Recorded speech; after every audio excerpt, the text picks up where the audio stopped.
కాంగ్రెస్ అధిష్టానంతో పాటు ముఖ్యంగా ముఖ్యమంత్రి రేవంత్ రెడ్డి గారు మాదిగలకు మొండి చేయి చూపెట్టాడు. ఇది స్పష్టంగా మనకు అర్థమవుతుంది. ఒక సీటు, రెండిట్లో ఒక సీటు కాంగ్రెస్ అధిష్టాన వర్గం నిర్ణయించుకున్న దాని ప్రకారం పెద్దలు అభిషేక్ సింగ్ గారికి అవకాశం ఇవ్వడంలో మాకేం అభ్యంతరం లేదు. కానీ రెండోది మాదిగలకి ఇవ్వమని మేము కోరడం జరిగింది. దానికి కారణం గత లోక్సభ ఎన్నికల్లో 3 పార్లమెంటు సీట్లు ఎస్సీలు అయి ఉంటే ఒక్కటి కూడా మాదిగలకు కేటాయించకపోవడం, అందువల్ల తెలంగాణ నుంచి మాదిగలకు లోక్సభలో ప్రాతినిధ్యం లేకుండా పోయింది. అదే సమయంలో శాసన మండలిలో మాదిగలకు ప్రాతినిధ్యం రేవంత్ రెడ్డి గారు వచ్చిన తర్వాత ఒక్కరు కూడా ఇవ్వలేదు. 5-6 నింపాడు, కానీ శాసన మండలికి సంబంధించిన దాంట్లో ఒక్కరు కూడా అవకాశం ఇవ్వలేదు. కనీసం రాజ్యసభలో అన్నా సరే ఒక అవకాశం రావాలని కోరుకున్నాం. కానీ రాజ్యసభలో రేవంత్ రెడ్డి గారు ముఖ్యమంత్రి అయినాక 4 రాజ్యసభ స్థానాలకు ఎన్నికలు జరిగినాయి. పోయినసారి 2, ఇప్పుడు 2. అందులో కూడా మాదిగలకు ప్రాతినిధ్యం లేకుండా వాళ్ళ కుట్ర జరిగింది. రాజ్యసభలో తెలంగాణ నుంచి మాదిగలకు ప్రాతినిధ్యం లేదు, లోక్సభలో మాదిగలకు ప్రాతినిధ్యం లేదు, అదే సమయంలో శాసన మండలిలో కూడా మాదిగలకు ప్రాతినిధ్యం లేదు. ముఖ్యంగా ఈ 3 కూడా రేవంత్ రెడ్డి గారు ముఖ్యమంత్రి అయిన తర్వాతనే ఈ 3 మాకు స్థానం లేకుండా పోయింది. అంతకు ముందు వరకు కూడా కనీసం శాసన మండలిలో మాదిగలకు కొంత ప్రాతినిధ్యం ఉండే, అదే సమయం లోక్సభలో మాకు ప్రాతినిధ్యం ఉన్నాయి, లేదా రాజ్యసభలో కూడా మనకు ప్రాతినిధ్యం ఉన్న రోజులు కూడా ఉన్నాయి, తెలంగాణ నుంచి ఉన్న రోజులు ఉన్నాయి. కానీ రేవంత్ రెడ్డి గారు ముఖ్యమంత్రి అయిన తర్వాత మాత్రం ఇవాళ లోక్సభలో మాకు ఒక్కటి లేదు, రాజ్యసభకు అవకాశం రావట్లేదు, శాసన మండలి కూడా ఎన్నుకోలేదు. దీన్ని బట్టి చూస్తే రేవంత్ రెడ్డి గారి సర్కారు మాదిగలకు ద్రోహం చేస్తుంది అనడానికి రాజకీయంగా స్పష్టమైన సాక్ష్యం నిలబడ్డది. ఇకపోతే రెండోది, మేము వ్యక్తిగతంగా రేవంత్ రెడ్డి గారితో ఎప్పుడు వైరంతో లేవు. కాకపోతే మేము విధానాల అంశాల మీదనే ఎప్పుడైనా మాట్లాడతాం. స్నేహమైన యుద్ధమైన విధానాల పరంగానే ఉంటుందే తప్ప వ్యక్తిగతంగా మేము ఎవరి మీద ద్వేషం ఇతరత పెట్టుకున్న సందర్భం లేదు. ఇప్పుడు రేవంత్ రెడ్డి గారు వచ్చిన తర్వాత మాకు వర్గీకరణ విషయంలో సుప్రీంకోర్టు జడ్జిమెంట్ వచ్చిన తర్వాతనే వర్గీకరణ జరిగింది. కాబట్టి సుప్రీంకోర్టు జడ్జిమెంట్ రావడానికి కారణం ఏంటంటే కేంద్ర ప్రభుత్వం గౌరవ ప్రధానమంత్రి నరేంద్ర మోడీ గారు ఇక్కడికి రావడం, అదే సమయంలో సుప్రీంకోర్టులో వర్గీకరణకు అనుకూలంగా అఫిడవిట్ ఇవ్వడం, తర్వాతనే వర్గీకరణకు అనుకూలంగా నిర్ణయం జరిగింది సుప్రీంకోర్టులో. సుప్రీంకోర్టు చెప్పిన తర్వాతనే ఎవరైనా ముందుకు వెళ్ళక తప్పదు. తెలంగాణలో కూడా జరిగింది. తెలంగాణలో జరిగేటప్పుడు కూడా రేవంత్ రెడ్డి గారు రెండు రకాలుగా మాకు అన్యాయం చేశాడు. ఒకటి, గతంలో నోటిఫికేషన్లో కూడా వర్గీకరణ వర్తింపజేస్తామని చెప్పి నిండు శాసనసభలో సుప్రీంకోర్టు జడ్జిమెంట్ వచ్చిన రోజే నిండు శాసనాలు మాట్లాడాడు. కానీ గత నోటిఫికేషన్లకు వర్గీకరణ వర్తింపజేయకుండానే గ్రూప్ 1, గ్రూప్ 2, గ్రూప్ 3తో పాటు డిఎస్సి ఉద్యోగాలన్నీ ఇతరత్ర ఉద్యోగాలన్నీ వర్గీకరణ లేకుండా ఇచ్చాడు. ఆ విధంగా మాకు 100% రావాల్సిన ఉద్యోగాలు ఎస్సీలకు సంబంధించిన విషయంలో మాకు అన్యాయం చేసిండు. ఇకపోతే పర్సెంటేజ్ కేటాయించకుండా కూడా మాలల ఒత్తిడికి తలొగ్గి కాంగ్రెస్ అధిష్టాన వర్గం మల్లికార్జున ఖర్గే ఒత్తిడికి తలొగ్గి మాకు తీరని ద్రోహం చేశాడు. మీకు లెక్కలు చెప్పాను. ఇప్పుడు 15 లక్షల మంది మాలలు ఉన్నారు, 33 లక్షల మంది మాదిగలు ఉన్నారు. 15 లక్షల మంది మాలలు అంటే వర్గీకరణకు అడ్డు తగిలేటోళ్ళు, వాళ్ళు 15 లక్షలు ఉన్నారు. వాళ్ళకు ఒక 5% వాళ్ళ పేరుతో వచ్చేసింది. అదే సమయంలో వర్గీకరణ కోరుకున్నది అందరి తరపున మాదిగలు, వాళ్ళు 33 లక్షలు ఉన్నారు. మరి 33 లక్షలు ఉన్న మాదిగలకు ఎంత రావాలి? 5%. 15 లక్షలు ఉన్నబడే మాలలకు 5% వచ్చినప్పుడు 33 లక్షలున్న మాదిగలకు రావాల్సింది 11% రావాలి. 15 లక్షలు ఉంటే 5, 30 లక్షలు ఉంటే 10, 5, 15 లక్షలు, 15 లక్షలు పడితే 30 లక్షలు, 30 లక్షలు 10 రావాలి. 33 లక్షలను మాకు 11 రావాలి. 11 రావాల్సిన చోట కనీసం 10 అన్నా రావాలి. 10 రావాల్సిన కాడ 9 వచ్చినాయి. అంటే రేవంత్ రెడ్డి గారు వచ్చినాకనే మాలలో ఒత్తిడి తలొగ్గి, మల్లికార్జున గారు లాంటి మాలలో ఒత్తిడి తలొగ్గి మా పర్సెంటేజ్ మాకు రాకుండా చేయడం జరిగింది. అంటే గత నోటిఫికేషన్లకు వర్గీకరణ చేస్తామన్నది అమలు చేయలేదు, మా పర్సెంటేజ్ మాకు రాకుండా ద్రోహం చేయడం జరిగింది. ఇది అందరు తెలిసిన విషయం. ఇప్పుడు మీరు చూడండి, మాదిగల బిడ్డల సావును కనీసం పట్టించుకోవట్లా. పోలీసులు కర్ల రాజేష్ని అక్రమ నిర్బంధం పెట్టి చిత్రహింసలు పెట్టడం వల్లనే నవంబర్ 16న 2020లో చనిపోయాడు. అది ఆ లాకప్ డెత్ అనే విషయం కూడా వస్తున్నది, అందరికి తెలుసు. ఎస్సీ కమిషన్ వచ్చి చెప్పింది, అందరు వచ్చి చెప్పేశారు. కానీ 110 రోజులు అవుతుంది రేపటికి, కనీసం ముఖ్యమంత్రి నుంచి ఖండన లేదు, స్పందన లేదు. ఈ రీతిగా చూసుకుంటే గత కేసీఆర్ గవర్నమెంట్లో యాదాద్రి భువనగిరి జిల్లా అడ్డగూడూరులో లాకప్ డెత్ గురైంది మరియమ్మ అనే మన మాల సోదరి. 10 రోజులు తిరగక ముందే ముఖ్యమంత్రి వెంటనే పోలీసులను హెచ్చరిక చేశాడు, డిస్మిస్ చేశాడు. 10 రోజులు తిరగక ముందే కుటుంబానికి ఉద్యోగం ఇచ్చేశాడు. ఎక్స్రేసి కూడా ప్రకటించాడు. 15 లక్షలు కొడుకు, 2 ఆడబిడ్డలు ఉంటే వాళ్ళకు 15 లక్షలు, 35 లక్షలు ఎక్స్రేసి ఇచ్చాడు. డిస్మిస్ చేశాడు, ఉద్యోగం ఇచ్చేశాడు. పోలీసులను హెచ్చరిక చేశాడు. డీజీపీని కుటుంబ సభ్యులను పరామర్శించడమని ఆనాడు డీజీపీ మహేందర్ రెడ్డి గారిని పంపాడు. ఇప్పుడు ఈనాడు డీజీపీ శివధర్ రెడ్డి గారేమో ఎస్ఐని కాపాడుతుంటాడు. ముఖ్యమంత్రి హోంశాఖను చూస్తూ కూడా దీని మీద స్పందించాడు. కనీసం ఎక్స్రేసి కూడా ప్రకటించలేదు. ఎస్ఐని సురేష్ రెడ్డిని కాపాడుతున్నాడు. అంటే టోటల్ డిపార్ట్మెంట్ పరువు పోతున్నది వ్యవస్థానికి. ఎట్లా పోతుందంటే ఎస్ఐని సస్పెండ్ చేయకుండా డిఎస్పీ సిఐని ఎట్లా సస్పెండ్ చేస్తారు? స్టేషన్కు బాధ్యుడు ఎస్హెచ్ఓ మాత్రమే. ఎస్హెచ్ఓ బాధ్యుడు కాబట్టినే మన మరియమ్మ లాకప్ డెత్ కేసులో ఎస్ఐని సస్పెండ్ చేశారు. మరి ఇక్కడ ఎస్ఐని కాపాడుతున్నారు. కారణం ఏంటంటే ఎస్ఐ సురేష్ రెడ్డి అయిపోయాడు, సిఐ బీసీ అయిపోయాడు, బీసీని సస్పెండ్ చేశాడు. మరి ఎస్సీ ఎస్టీ బీసీలకు ఏం సంకేతం పంపుతున్నారంటే మీతో ఊడిగం చేసుకుంటాం, మీ కష్టాలు వస్తే మాత్రం మేము పట్టించుకోమని చెప్పి. కానీ రెడ్లను మాత్రం కాపాడుకుంటామని చెప్పి సురేష్ రెడ్డిని కాపాడుకుంటాడు. నేను అప్పీల్ చేస్తున్నా, పోలీస్ డిపార్ట్మెంట్లో పనిచేసే నా ఎస్సీ ఎస్టీ బీసీ మైనారిటీ ఉద్యోగస్తులారా, అధికారంలో ఎవరు ఉంటే వాళ్ళ మాటలిని చట్టవిరుద్ధమైన అక్రమ నిర్బంధంలోకి ఎవరిని తీసుకోవద్దు, చిత్రహింసలను పెట్టొద్దు. ఆ విధంగా ఏదైనా కేసులు అవుతే మిమ్మల్ని పట్టించుకోరు. అందుకు సాక్ష్యం ప్రతాపలింగం సిఐని సస్పెండ్ చేయడమే సాక్ష్యం. సురేష్ రెడ్డిని వాళ్ళు కాపాడుకుంటూ సాక్ష్యం అనేసి కూడా మర్చిపోదు. ఒక మాట చెప్పాలంటే తెలంగాణ డిపార్ట్మెంట్ పోలీస్ పరువు పోతుంది. ఎందుకంటే మేము లాకప్ చేయలేదు, అక్రమ నిర్బంధం పెట్టలేదని చెప్పి కోదాడ మొదలుకొని హైదరాబాద్ వరకు ఒక పోలీస్ డిపార్ట్మెంట్లో ఒక అధికారి దాన్ని ఖండించట్లేదు. ప్రెస్ ముందుకు వచ్చి, మీకు మొదటి నుండి చెప్తున్నాం, ప్రెస్ ముందుకు వచ్చి మేము రోజు మాట్లాడుతున్నాం. కానీ ప్రెస్ ముందుకు వచ్చి ఇది తప్పుడు వాదన చేస్తుండని చెప్పి ఒక మాట ఎవరు మాట్లాడతలేరు. అంటే పోలీస్ డిపార్ట్మెంట్ పరువు పోతుంది. పోయినా కూడా రెడ్డిని కాపాడుకుంటారు. పోలీస్ డిపార్ట్మెంట్ పరువు గంగలు కలిసినా పర్లేదు, కానీ మన రెడ్డిని మాత్రం కాపాడుకుందామని చెప్పి రెడ్లందరూ ఏకమయ్యారు. దానికి సాక్ష్యం సురేష్ రెడ్డి ఎస్ఐ అయిపోయాడు. ఎస్ఐ సురేష్ రెడ్డి ఇందులో నిందితుడు, ప్రధాన నిందితుడు A1. అదే సమయంలో ఆడ ఎమ్మెల్యే కోదాడ, ఎమ్మెల్యే పద్మావతి రెడ్డి. ఇవాళ ఇంకా కాపాడుతున్నది మంత్రి ఉత్తమ్ కుమార్ రెడ్డి గారు. ఇక్కడ హోంశాఖ డిపార్ట్మెంట్ చూస్తున్నది డీజీపీ శివధర్ రెడ్డి గారు. హోంశాఖ చూస్తున్నది ముఖ్యమంత్రి రేవంత్ రెడ్డి గారు.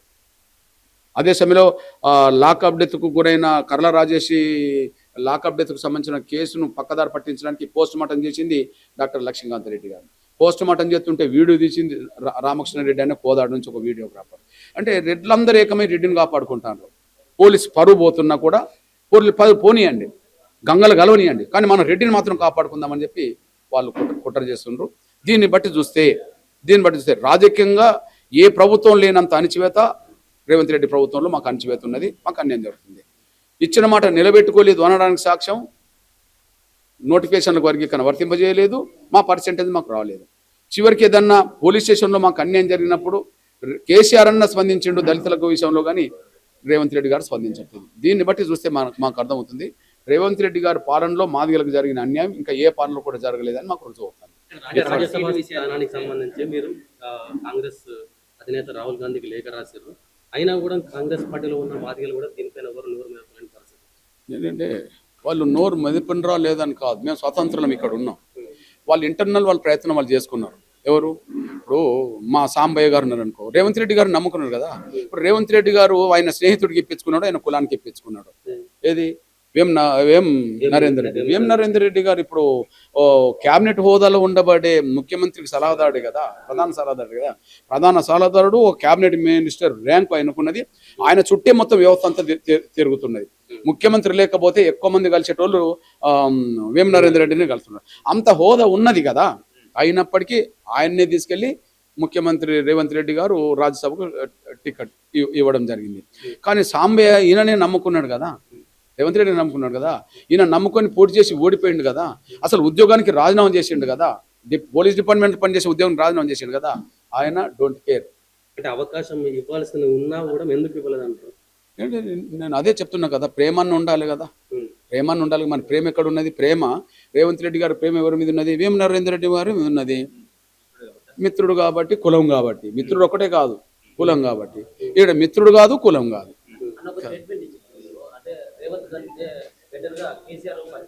లాకప్ డెత్ విషయం నేనేమంటున్నానా,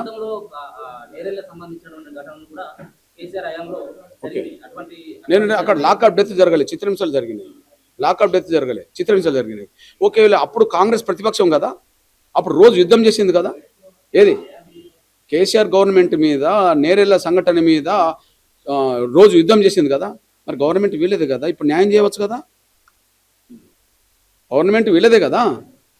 అప్పుడు ఉపయోగించుకోవడానికి మాత్రం ఆ సంఘటన ఉపయోగించుకోవడానికి మాత్రం ప్రతిపక్ష పార్టీ కాంగ్రెస్ రోడెక్కింది కదా. ఇప్పుడు ముఖ్యమంత్రి ప్రభుత్వం వీళ్ళదే కదా, హోంశాఖ చూస్తున్నది కూడా ఈయనే కదా. మరి ఆ బాధితులకు ఇప్పుడు న్యాయం చేయవచ్చు కదా. ఇది ముసలి కన్నీరు కదా. మీరు కూడా పోరాటం చేయట్లేదు అంటే ప్రభుత్వం మారిన తర్వాత కూడా నేరల బాధితులను ఆదుకోవాలని చెప్పేసి నేను ఒకటి ఇప్పుడు నేను మరణాన్ని చూస్తున్నా, చిత్రహింసలు జరిగిన మాట వాస్తవమే. నేను ఇక్కడ మరణాన్ని విషయం మాట్లాడుతున్నా. ఇప్పుడు ఉదాహరణకు ఇప్పుడు మరియమ్మ కేసు జరిగినప్పుడు లాకప్ డెత్తే కదా అది. నేను ఇంట్రెస్ట్ ఎక్కువ పెట్టింది చిత్రహింసలు జరిగిన మాట వాస్తవమే. నేను ఎవరికి ఇచ్చాను ఇంట్రెస్ట్? మరియమ్మ కేసు విషయం ఇచ్చాను. మరియమ్మ చనిపోయింది కదా కదా. ఇప్పుడు ఎవరి మీద ఇంట్రెస్ట్ పట్టి యుద్ధం చేయాల్సి వస్తుంది? కర్ల రాజేష్ చనిపోయాడు కదా అంటున్నాను నేను. నానా చిత్రహింసలు పెట్టే కోణంలో చాలా జరిగినాయి కావచ్చు, కానీ ఇక్కడ మరణించిన వాళ్ళ గురించి నేను మాట్లాడుతున్నాను. నేను అప్పటికిప్పటికి తేడా ఉన్నదా లేదా అని చెప్తున్నాను. రాజ్యసభ సీటుకు సంబంధించి పోరాటం ఏ విధంగా ఉంటుంది? ఖచ్చితంగా నాన్న, ఇప్పుడు మేము రాహుల్ గాంధీకి లేఖ రాశాము. ఆ లేఖను అందరికీ తెలియజేసే విధంగా మేము బహిరంగ పంపడం జరిగింది. ఆయన ఇప్పుడు ఇప్పించేటోడికి ఉండాలి కదా నిజాయితీ, చిత్తశుద్ధి. ఇప్పియాల్సింది ఎవరు? ముఖ్యమంత్రి. వల్ల కేంద్ర కాంగ్రెస్ అధిష్టానం దగ్గర ఎవరికి లేనంత పలుకుబడి రేవంత్ రెడ్డి గారికి ఉన్నదా లేదా? ఉన్నది. ఆయన ఏదనుకుంటే అది అధిష్టానం నుంచి ఒప్పించుకుంటున్నారా లేదా? మరి ఇప్పుడు ఒక ప్రభుత్వ ప్రధాన సలహాదారుడైన ఇప్పటికే క్యాబినెట్ హోదాలో ఉండబడే వేం నరేందర్ రెడ్డి గారికి ఇప్పించుకున్నట్టు ఉన్నది. కానీ పేపర్లో వచ్చింది కదా తన స్నేహితుడు అని చెప్పి వచ్చింది కదా. తన స్నేహితుడు ఒక్కటే కాదు, తన కులస్తుడు ఇక్కడ ఖచ్చితంగా ఇప్పించుకోవడం జరిగింది. అంటే ఒక ప్రకటన మీ దగ్గర నుంచి చాలా మంది అడుగుతా ఉన్నారు. అంటే చిన్నపిల్ల 2 నెలల పాపని తొక్కి చంపిన రెడ్లు అనేటువంటి దానిపైన మందకృష్ణ ఇంటారు కూడా ఇక్కడ కూడా నేను ఒక మాట చెప్పానంటే, నేను ఇప్పుడు 100 సంఘాలు పోయిన చోట కృష్ణమాదిగ పాత్ర పెద్దగా అవసరం లేదు. ఆడ మా సంఘాలు పనిచేస్తుంటాయి. కానీ కర్ల రాజేష్ దగ్గరికి ఎవరు వచ్చారో చెప్పండి, మీరు చెప్పండి. ఒక సంఘటన జరిగిన కాడ 100 సంఘాలు ఎదురుకి పనిచేస్తున్నాయి అనుకో, రోజు మాట్లాడుతున్నారు అనుకో. ఆడ కృష్ణమాదిగ పోయినా పోకపోయినా ఆ సంఘటన పట్ల మా నాయకత్వం, మా కార్యకర్తలు పనిచేస్తుంటారు. మేము డైరెక్షన్ పంపుతూనే ఉంటాం. కానీ ఎవరు రాని చోటు కదా నేను వెళ్ళాల్సిందే.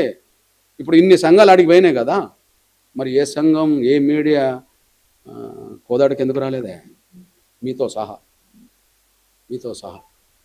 అందువల్ల అందరూ యుద్ధం చేసే కాడికి నేను పెద్దగా యుద్ధం చేయాల్సిన అవసరం లేదు. కానీ ఎవరు యుద్ధం చేయని చోట మా యుద్ధం కొనసాగుతుంది. వికలాంగుల గురించి ఎవరు పట్టించుకోలే, మేము పట్టించుకున్నాం. ఎవరు ఆ స్పేస్ ఎవరు ఆ కోణంలో ఎవరు చూడలే. గుండె జబ్బుల విషయం ఎవరు పట్టించుకోలే, మేము చూసాం. వృద్ధుల వితంతుల విషయం ఎవరు చూడలే, మేము చూసాం. తెల్ల రేషన్ కార్డు బియ్యం కొట్టి ఎవరు చూడలే, మేము చూసాం. లేదా హత్యలు అత్యాచారాలు జరిగినప్పుడు మీకో న్యాయమా మాకో న్యాయమా అని చెప్పి యుద్ధం చేసింది ఎవరు? అంటే అందరు చేసే కాడ మా కార్యకర్తలు, మా నాయకత్వం పనిచేస్తుంటుంది న్యాయం కాబట్టి. నేను పోకపోయినా అక్కడ పని జరుగుతుంటుంది కదా. కానీ ఎవరు లేని చోటుకి ఎవరు పోవాల్సి వస్తుంది? నేను 100 రోజులు గడిచిపోయింది కదా, 110 రోజులు కదా. ఈ 110 రోజుల్లో ఇప్పుడు నువ్వు చెప్పిన సంఘటన కాడికి పోయిన వాళ్ళందరూ ఎవరన్నా ఆడికి వచ్చారా?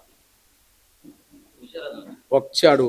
110 రోజుల తర్వాత మళ్ళీ ఒక్కరోజు తప్ప మళ్ళీ రాలే. యుద్ధం అన్నట్టు మొదలుపెట్టినప్పుడు ఆ యుద్ధానికి నాయకత్వం వహించాలనుకున్నప్పుడు కొంత సీరియస్గా, సిన్సియర్గా ఎంత టైం పట్టినా ఆ యుద్ధం మీద నిలబడాలి కదా. ఇట్లా వచ్చిపోవడాలు, గాలి మాటలు మాట్లాడాలి ఎంఆర్పీఎస్ ఎప్పుడు చేయరు. ఎవరు? నేనేమంటున్నా 100 సంఘాలు పనిచేసిన చోట ఎంఆర్పీఎస్ కార్యకర్తలు, నాయకులు అక్కడ స్పందిస్తుంటారు.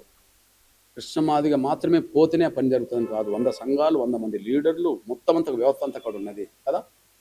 మా సహకారం, మా సానుభూతి మా కార్యకర్తలు చెప్తూనే ఉన్నారు. సందర్భాన్ని బట్టి నేను పోతాను. కానీ ఏది నాకు ప్రధాన అంశం అయితే ఎవరు లేని చోటుకి పోవాలి కదా. నేను అక్కడికి ఎవరు రావట్లేదు కదా.